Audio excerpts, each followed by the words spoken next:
The sun had just started to rise over the sprawling Texas horizon when Luke Harrison, a quiet and self-reliant cowboy, heard an unexpected knock on his ranch door.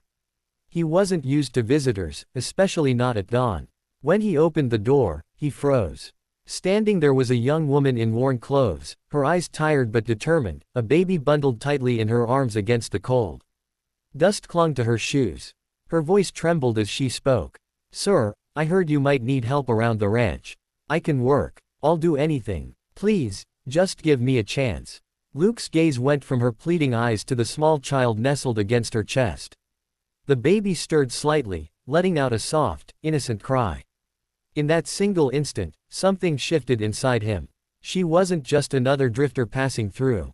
She was scared, desperate, but there was also strength in the way she stood her ground. He stepped aside without hesitation and said only 2 words that would change both their lives forever. "You're home." The woman's breath caught in disbelief. She hadn't asked for charity, only a job. But this cowboy, a stranger, had offered her shelter and safety without a second thought. She stepped into the warm cabin, holding her baby tightly, unaware that the moment she crossed that threshold, fate had already taken the reins. She set the baby gently in a hand-woven wicker cradle Luke had set near the fire. Her fingers trembled as she tucked the blanket around him. Luke noticed the calluses on her hands, evidence of hard labor. She still hadn't given her name. "I'm Luke," he said quietly, pouring her a cup of warm coffee. "You don't have to tell me everything. But I need to know what you need." She hesitated. Her eyes shone with a mix of gratitude and heartbreak. "My name is Clara," she whispered. "My husband died last winter in a mill accident. His family kicked me out. Said a widow with a baby was a burden. I walked for 3 days to get here." Luke gripped his cup tighter. He'd seen his share of suffering, but something about Clara's quiet dignity struck deep. She didn't ask for pity.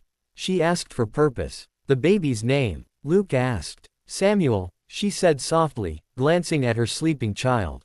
Her eyes softened for the first time. "He's all I have." Luke stood, his expression unreadable. "Then he has a home.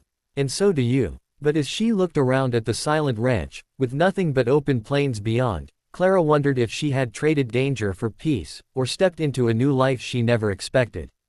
That evening, Luke handed Clara a set of folded linens and showed her a small guest room overlooking the corral. It was simple, but warm, with a window that caught the golden light of sunset. She traced a hand across the quilt.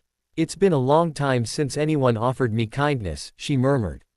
"You earned a place here when you knocked," Luke replied. As night fell, Clara stepped out onto the porch where Luke was feeding the horses. "Why did you help me so quickly?" she asked. He paused, his jaw tightening. "My brother died 2 years ago," he said quietly. "Left behind a wife and baby girl. I wasn't there in time to help them. By the time I found them, it was too late. I won't make that mistake again." Clara watched him, realizing Luke's silence was not coldness, it was grief. Suddenly, baby Samuel cried. Clara rushed inside, but when she picked him up, he kept crying. Luke stepped in gently and placed a steady hand on Samuel's back. Instantly, the baby calmed. Clara stared, stunned. "He's never done that with anyone," she whispered. Luke said nothing, but in that moment, something unspoken began. Over the next few days, Clara worked from sunrise to dusk. She cleaned stables, cooked meals, and tended the garden, all while Luke trained horses nearby. They barely spoke, but there was a rhythm between them, an unspoken understanding that came from shared losses. Then one evening, the wind began to howl. A storm rolled across the horizon, dark, furious, and fast. Luke rushed to secure the horses while Clara gathered blankets and brought Samuel close to her chest. Thunder cracked in the sky as rain began to pour. Suddenly, a frantic knock came at the door. A neighbor burst inside. "Luke, the river's overflowing. We need help moving the cattle to high ground." Clara stepped forward. "Go," she urged. "I'll keep Samuel safe." Luke hesitated. For the first time in years, someone was waiting for him to return. He nodded. "Bar the door. Don't open it for anyone but me." Clara swallowed. "Come back safe." He held her gaze for a long moment, lightning flickering between them like a promise, and then disappeared into the storm. Hours passed.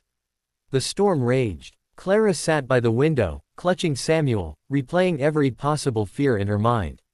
Then, Just as dawn broke, the door creaked open. Luke stood in the entryway, drenched, exhausted, but alive. Clara did not think. She ran to him. He caught her in his arms, Samuel between them, the three of them standing in silence as the storm clouds parted outside. "I was afraid," Clara whispered. Luke rested his forehead against hers. "You don't have to be afraid anymore. Not here. Not with me." Tears glistened in her eyes. "You don't even know if I'll stay." Luke placed a gentle hand on Samuel's head. "The moment you knocked on that door, you were already home." Clara's breath caught. The ranch was no longer just a refuge, it was the beginning of a new life. Not as worker and rancher, but as a family forged not by blood, but by choice, courage, and the quiet power of love. And as the morning sun bathed the land in gold, Clara finally realized. She hadn't just found shelter. She had found forever.